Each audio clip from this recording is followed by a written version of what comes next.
Suwanto, calon guru penggerak Angkatan 6 Kabupaten Sukabumi. Rancangan tindakan aksi nyata modul 1.4 dilatar belakangi keberagaman siswa yang memiliki karakteristik masing-masing. Ada siswa yang mematuhi dan melanggar terhadap aturan di sekolah sehingga perlu terbentuknya budaya positif di sekolah. Tujuan aksi nyata itu menciptakan siswa yang merdeka dan disiplin diriku yang kuat, serta menumbuhkan budaya positif di sekolah melalui nilai-nilai kebajikan universal. Tolak ukur adalah terbentuknya keyakinan kelas yang sudah disepakati dan siswa mampu menerapkan keyakinan kelas yang telah dibuat. Langkah-langkah tindakan yang akan dilakukan: pertama, meminta izin kepada pengawas dan kelompok kerja kelas sekolah di Kecamatan Bantar Gadung untuk mengumpulkan rekan guru se-Kecamatan Bantar Gadung melalui kegiatan KKG dan sekaligus pengimasan budaya positif terhadap guru-guru se-Kecamatan Bantar Gadung, berkolaborasi serta merefleksi keyakinan kelas yang sudah dibuat. Assalamualaikum warahmatullahi wabarakatuh. Waalaikumsalam warahmatullahi wabarakatuh. Selamat pagi. Dapur semangat.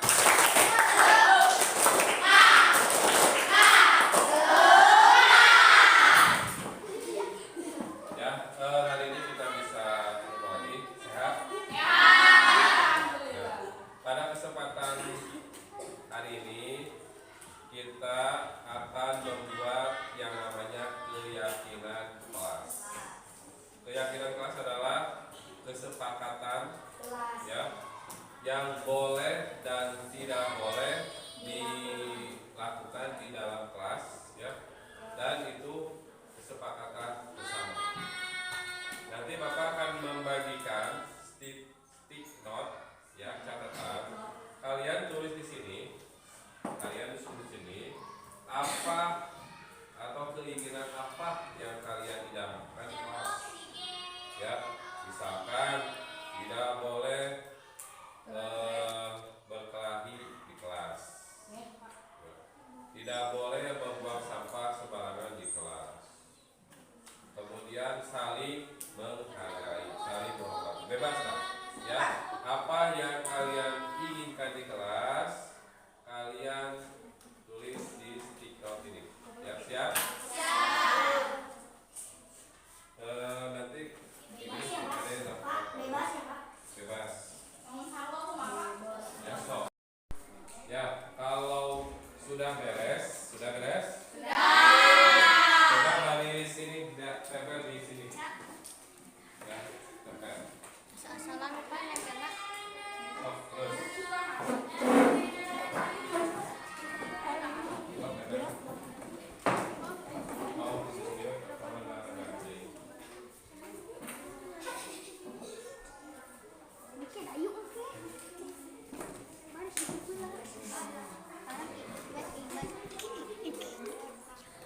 Kemana sini? Abang istri mana dia?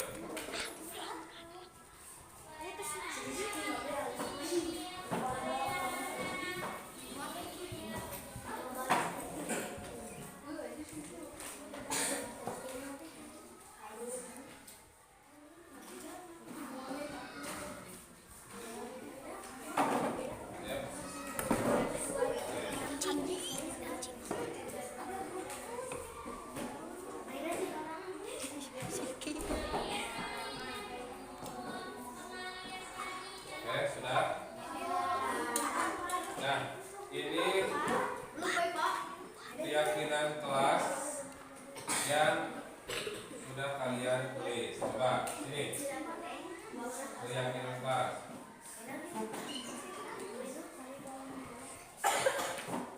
Di sini ada tidak boleh menggunakan HP di waktu belajar. Tidak boleh.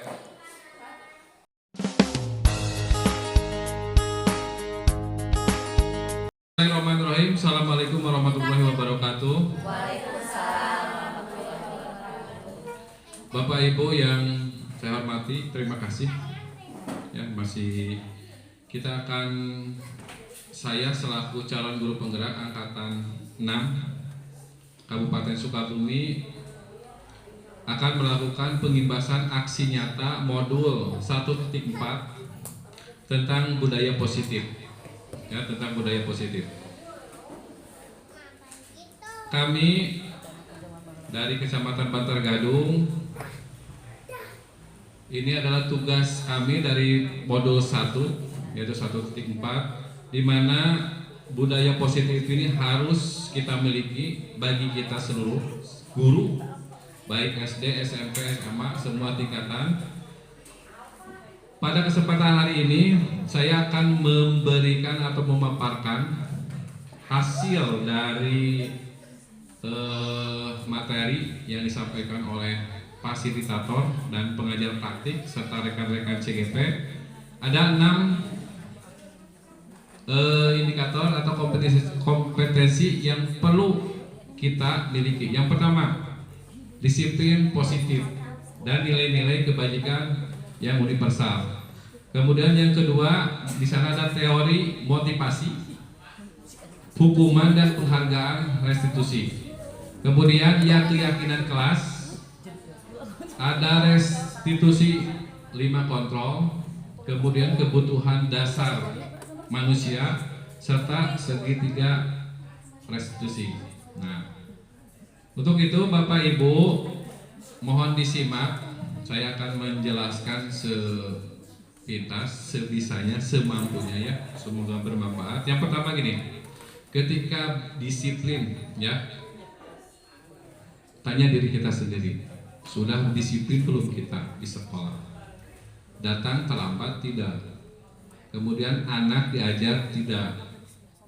Jangan ketika di kelas ngasih tugas, coba di kantor ya, di ruang guru anak mah CBSA ini ya, coba budak si anak. Apakah hal tersebut masih dilakukan oleh kita? Ya, masih dilakukan oleh kita. Nah, ketika mengenal kata disiplin yang ada di benak kita, itu pasti beraturan dengan tata tertib ya. Kemudian kepatuhan, keteraturan kita. Sieun terlambat kunaon ya, kenapa tidak takut terlambat.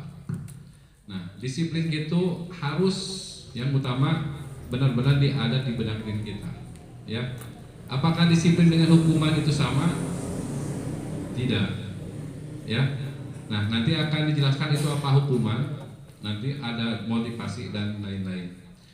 Jadi saya ingatkan, ini juga untuk saya pribadi, Bapak Ibu, kita sebagai guru ya, kita sebagai guru usahakan sebisa mungkin sebelum untuk mendisiplinkan anak didik kita, kita dulu pada dalam diri kita ya. Kemudian di sini ada dimaknai, apa itu disiplin sih? Ketika dimaknai itu sesuatu yang dilakukan seseorang pada orang lain untuk mendapatkan kepatuhan. Sieun ketika ada undangan KKG jam 8 nih. Jam 8. Tadi kami sudah jam 8 karena waktu. Karena takut kedisiplinan kesiangan, tadi ada yang jam 7, setengah 8 sudah hadir. Itu luar biasa. Kita lihat ke anak didik kita. Anak didik kita yakin jam setengah 7 sudah standby di sekolah. Walaupun gurunya ada jam 8 dengan beberapa kesibukan. Tapi anak, saya pribadi juga punya anak kelas 4, jam 7 kurang sudah ingin pergi berangkat. Jam 7 teh sudah kesiangan. Padahal masuk setengah 8 ya. Nah, kemudian disiplin itu kadang-kadang bisa ketidaknyaman bagi siapa? Bagi orang yang tidak mau disiplin, tidak mau, nyaman, terbetah. Di sekolah setengah 8 harus hadir, kepala sekolah duluan, tadi pengawas ya, datang-datang, jam masuk belum ada, pengawas sudah ada. Itu ketidaknyaman ketika dicarekan ya, dinasehati. Karena orang yang dinasehati itu kadang-kadang bisa menerima, bisa tidak. Padahal sudah salah tapi tidak bisa menerima ya. Oke. Kemudian Bapak Ibu, di sini ada satu sifat atau satu kata yang dikutip dari Bapak Pendidikan kita, Ki Hajar Dewantara. Di mana ada kemerdekaan, disitulah harus ada disiplin. Disiplin yang kuat. Sesungguhnya disiplin itu bersifat self disiplin atau disiplin diri pada diri sendiri. Yaitu kita sendiri yang mewajibkan kita dengan sekeras-kerasnya, tetapi itu sama saja. Jikalau kita tidak cakap melakukan disiplin diri, ya, wajiblah penguasa lain mendisiplinkan diri kita. Contoh, kita guru, kita punya atasan, kepala sekolah. Bila mana Bapak Ibu tidak bisa mendisiplinkan diri, Bapak Ibu harus legowo ketika Bapak Ibu pimpinan menasehati. Ya mah urang embung disiplin ketika dinasehati oleh atasan atau oleh rekan kerja tidak menerima. Jangan sampai seperti itu kalau bisa, ya. Kemudian ada kata merdeka. Apa itu si merdeka? Ki Hajar Dewantara dengan kurikulum sekarang itu relevan sama Merdeka Belajar. Sekarang Menteri kita Nadiem Makarim sedang menggalakkan Merdeka Belajar. Ya, ini pada Ki Hajar Dewantara kan ini filosofis yang sudah lama, ini sudah relevan pada tahun sekarang.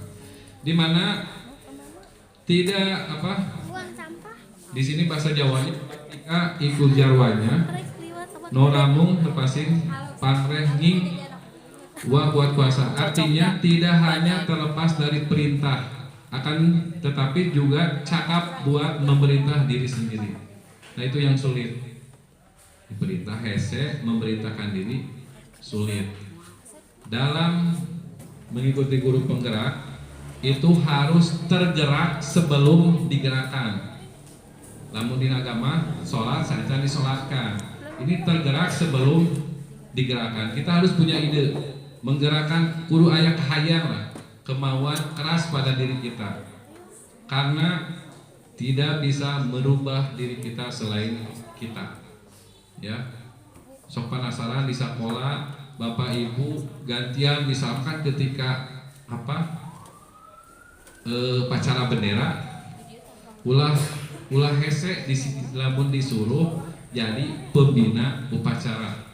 Sok we da biasa itu murid urang kapan teu biasa seluruh sama murid biasakan percaya diri, yakin. Ya. Yakin itu anggap anak didik kita pasti bisa. Hal kecil bila mana dibiasakan itu luar biasa manfaatnya. Nah, kita lanjut Bapak Ibu. Yang kedua ada teori motivasi, hukuman, dan penghargaan restitusi. Apa itu motivasi? Apa itu motivasi, Bu? Dorongannya. Dorongan. Motivasi ada dua. Ada intrinsif, ada ekstrinsif. Menurut Bapak Ibu yang sangat penting intrinsif atau ekstrinsif? Intrinsif atau ekstrinsif? Inti dalam diri kita. Kalau luar orang yang mendorong kita. Bapak Ibu ketika diundang oleh kami ke KKG, apakah kehendak sendiri? Apakah disuruh kepala sekolah? Kehendak sendiri. Ya, itu tanamkan pada anak. Biasakan anak yang ada di diri sendiri melakukan hal tanpa disuruh. Contoh kecil, membiasakan contoh sampah. Dulu ketika di sekolah pertama, depan mata sampah diantarkan. Kita beri contoh, kemudian beri pengarahan. Ketika melihat sampah di depan, tolong ambil. Ya. Dibiasakan terus diambil, bisa, itu ada dalam diri kita sendiri. Motivasi beda dengan dorongan orang lain. Hari dorongan orang lain mah ketika disuruh rapat hatena pas siap, tetapi setelah bertolak belakang apakah ada hasilnya? Tidak. Germah tidak mau, dipaksa hasilnya bukan, tidak memuaskan. Itu yang pertama. Yang kedua, hukuman. Bapak Ibu, pernahkah Bapak Ibu melakukan hukuman terhadap anak? Bisnis, ketika kesiangan dihukum, ketika tidak upacara dihukum, tidak mengerjakan soal dihukum. Ya, kemudian sepatu, baju tidak sesuai dihukuman. Apakah hukuman tersebut menurut Bapak Ibu bisa membina disiplin? Tidak. Hukuman berbeda dengan disiplin. Hukuman tidak bisa membuat anak tersebut bisa disiplin. Misalkan Smith, ya, Smith itu misalkan tidak mengerjakan tugas, diberi hukuman, diberi soal atau di PR-kan. Apakah itu akan bisa terus mengerjakan? Itu kemungkinan tidak. Ya, jadi terkadang kita melakukan sesuatu itu menghindari rasa ketidaknyamanan. Bapak Ibu misalkan ke sekolah dina hatema ke hayang berang, lamun berang ting dipiomong ke babaturan, dipiomong ke kepala sekolah. Untuk melaksanakan disiplin itu kadang-kadang melakukan yang ketidaknyamanan oleh diri kita sendiri. Ya. Kemudian ada 3 motivasi perilaku manusia.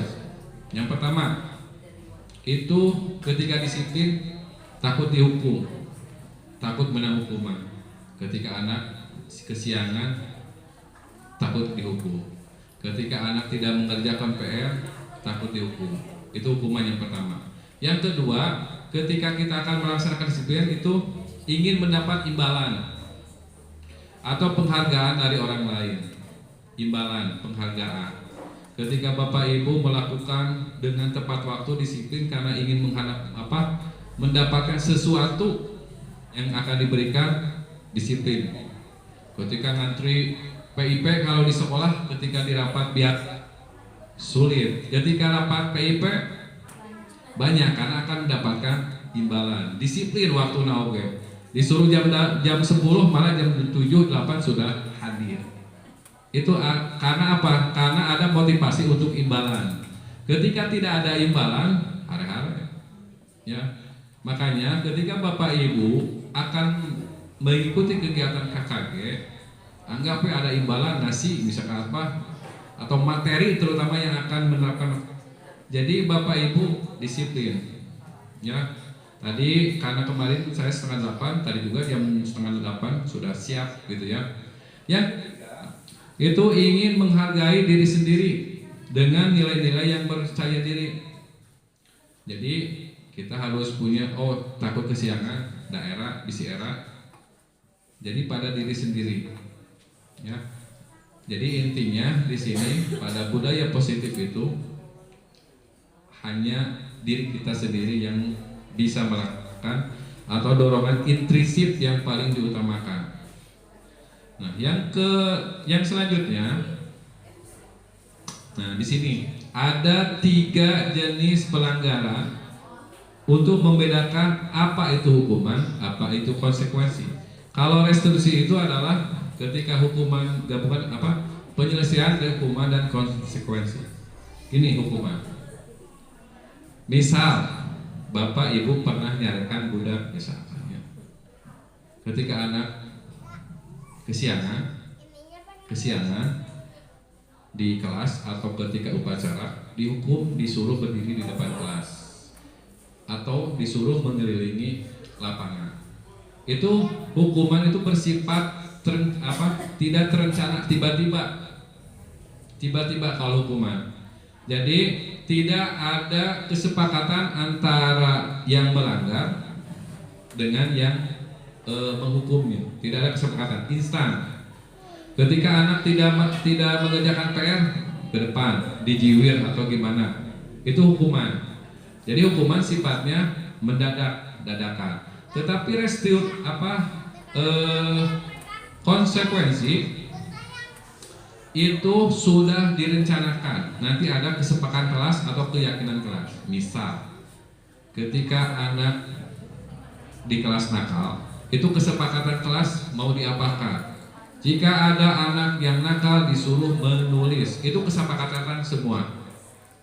Kesepakatan semua rekan teman yang ada di kelas. Ketika anak mencoret-coret kedapatan mencoret-coret tembok atau meja, apa yang akan diberikannya, konsekuensinya apa. Jadi kalau hukuman itu ketika ada yang bersalah, anak langsung dihukum langsung, tidak tahu apa yang akan terjadi. Tetapi konsekuensi itu ketika anak melanggar, anak sudah tahu apa yang menjadi sanksinya yang dia dapat. Ya, ini kalau konsekuensi itu akan berdampak jangka pendek, tetapi hukuman itu akan selalu diingat. Dulu ketika saya kelas 3 dengan bercanda dengan teman, guru membawa penggaris ceplok. Langsung pada waktu itu seharinya langsung sakit penggaris besar. Ya. Kalau akhirnya sudah pasti ke hamil kalau orang tua sekarang.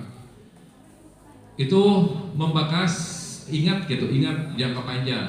Ingat walaupun itu positif kitanya. Kalau anak sekarang itu baperan, ya. Bila mana guru nyintrep atau dengan fisik atau dengan memberikan hukuman secara fisik, verbal, itu akan sekarang dampaknya apalagi sudah media sosial, ya. Nah, di sini restitusi itu proses menciptakan bagi murid untuk memperbaiki kesalahan mereka. Nah, sehingga mereka bisa kembali pada kelompok mereka dengan karakter yang kuat, itu menurut dosen. Jadi Bapak Ibu, untuk kalau hukuman bisa dihindarkan, ya. Kalau hukuman dihindarkan, kalau konsekuensi boleh, itu asal ada kesepakatan, ya. Kalau hukuman untuk saat ini jangan dilakukan. Nah, kemudian ada keyakinan keras. Bapak Ibu pernah tidak ke anak membuat kesepakatan kelas. Misal Bapak Ibu mengasih stitorlahnya ke anak, coba buat kesepakatan kelas di kelas ini. Misal, jika keluar minta izin, ya. Kemudian jika tidak mengerjakan tugas kasih Pak. Itu kesempatan kelas. Jadi kesempatan kelas anak punya disiplin. Itu kesempatan kelas. Silakan Bapak Ibu lakukan itu untuk mencurahkan apa yang anak tersebut inginkan. Karena kita guru itu harus bisa, ya, menuntun, membimbing, ya, mendidik, sudah jelas. Karena anak sudah punya bakat dan minat sesuai kodratnya. Ya, kodrat itu ada kodrat alam dan ada kodrat zaman. Nah, di sini ada keyakinan itu bersifatnya universal, yang disepakati itu terlepas dari agama, dari bahasa, ya, maupun agama. Tidak ada istilah pemisahan, sama semuanya. Nah, kemudian nilai-nilai kebajikan tersebut yang sudah disepakati di kelas, Bapak Ibu dengan siswanya itu jadikan suatu tujuan yang ingin diwujudkan, tujuan kelas yang ingin diidamkan. Buatlah kelas yang nyaman, buatlah siswa yang senang. Ketika anak sudah senang terhadap gurunya, itu insya Allah pelajaran pun akan bisa. Karena karena guru lagi nges tersebut komo karena pelajaran. Apalagi ketika guru itu inovatif supaya budak senang, supaya gampang. Seperti tadi trik-trik resep, ya. Carilah hal yang berbeda, anak pasti resep. Ketika anak suka diajak belajar dimanapun akan suka, ya. Sulit ngajar saja, memberikan siapapun orang bisa. Kayak tukang beca, kayak tukang bakso bisa. Tetapi ketika menjadi anak, mendidik, membuat pembelajaran yang menarik, hanya guru yang bisa. Jadi Bapak Ibu, terutama yang masih muda, ya, tekadkan bulat untuk mendidik anak didik. Kenapa? Bila mana prosesnya salah atau menyimpang, itu akan jangka panjang, ya. Kemudian, nah, Berbicara kebutuhan dasar manusia itu sudah jelas, ada 5 di sini. Pertama, manusia itu butuh fisiologis. Apa itu fisiologis? Kebutuhan primer, ya, makan. Kebutuhan bertahan hidup. Manusia perlu bertahan hidup, ya. Makanya kami untuk menyediakan konsumsi untuk bertahan hidup, ya, Ismi. Nah, kemudian keamanan. Siswa perlu keamanan. Apalagi banyak yang culik dan lain-lain. Kalau di sekolah besar di sini ada penjaga sekolahnya. Kemudian cinta kasih dan kasih sayang perlu, ya. Tapi Bapak Ibu terbatas sayang karena bisi budak teh salah baperan lah. Baru air nama cepat besar kayak baperan, ya. Nah, kemudian penghargaan. Anak itu ingin dihargai loh.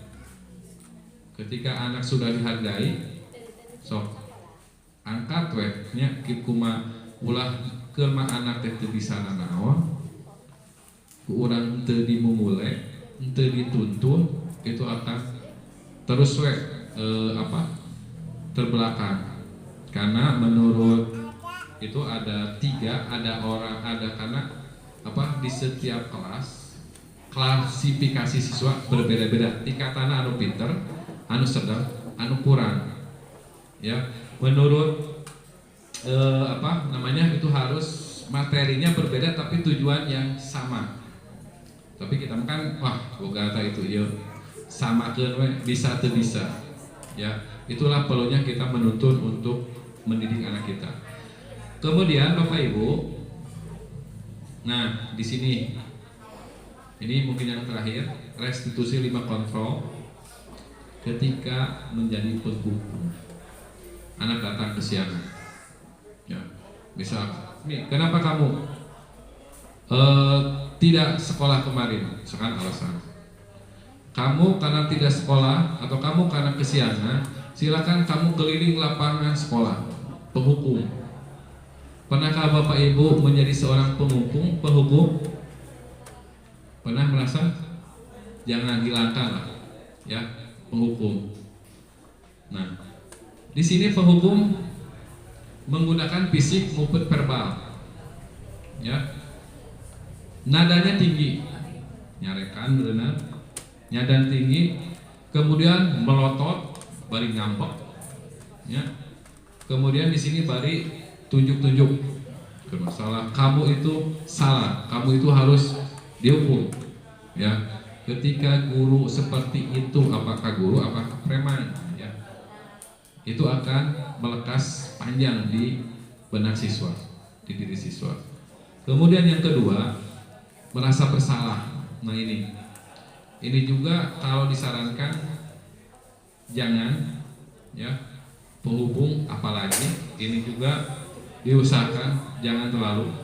Karena apa? Posisi di sini guru atau bersuara lemah lembut, pembuat rasa bersalah, dimulai. Tapi kalau anak mereka dibebetkan, dibager-bager, tapi supaya anak itu menyesal bahwa anak itu bersalah, benar-benar bersalah, dengan kata-kata yang lembut, kemudian dengan nada memelasnya, kasihan, kemudian bahasa tubuh pada anak lemah lesu, leles. Itu pokoknya mah ketika memojokkan anak itu benar-benar bersalah, ya. Yang selanjutnya teman. Nah ini, ketika Bapak Ibu menjadi posisi di teman, itu berupaya mengontrol murid melalui persuasi, percakapan. Nah di sini biasa secara teman, nah tolong ambilkan punya Bapak, tolong ambilkan tas Bapak, biasa teman, ya. Tidak dengan nada yang supaya mereka menyesal, apalagi dengan melotot. Di sini dengan senyuman, lah. Senyuman, selainnya kita teman, tapi tetap ada interval, tanda pemisah. Kemudian pemantau. Nah, pemantau guru itu mengawasi. Ketika mengawasi itu Bapak Ibu, ketika mengawasi anak, ya, dalam pembelajaran, kita punya CCTV lah sekarang. CCTV harus memberikan motivasi atau kata-kata yang tidak mencolok atau menghukum. Ya. Nah, selanjutnya di sini yang utama, manajer. Posisi ini kalau manajer kepala sekolah, mungkin kepala sekolah hanya menanyakan ke murid alasannya kenapa berbuat seperti itu, kenapa kamu kesiangan, karena membantu ibu, ya. Alasannya apa sih kenapa anak tersebut melanggar aturan?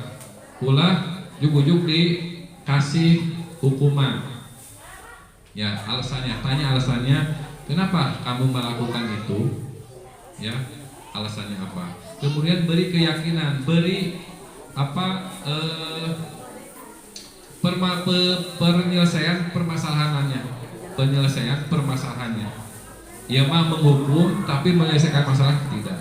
Kalau manajer itu dari menanya kenapa alasannya, kemudian dikasih penyelesaian permasalahannya. Lain kali misalkan kenapa kamu terlambat, kesiangan. Lain kali ya pasang alarm, kemudian orang tua mengingatkan atau ada yang di rumah mengingatkan. Itu kalau manajer, ya. Mungkin itu Bapak Ibu. Jadi budaya positif itu diawali oleh diri kita sendiri. Ketika melakukan, unsur diri kita sendiri yang melakukan. Ketika memberi hukuman, lakukanlah sesuai sesama menjadi 5 pokok teman, manajer dan pemantau. Kalau hukuman penghukum, kalau saya jangan diterapkan, ya kalau menghukum. Mungkin itu Bapak Ibu yang bisa saya sampaikan. Mudah-mudahan apa yang sudah disampaikan bisa bermanfaat bagi diri kita sendiri, ya. Menjadikan kita itu berpikiran positif, menjadikan kita untuk mendidik anak kita, menuntun anak kita dengan senang hati, tanpa ada dorongan dari pihak manapun. Terima kasih atas perhatiannya. Wassalamualaikum warahmatullahi wabarakatuh.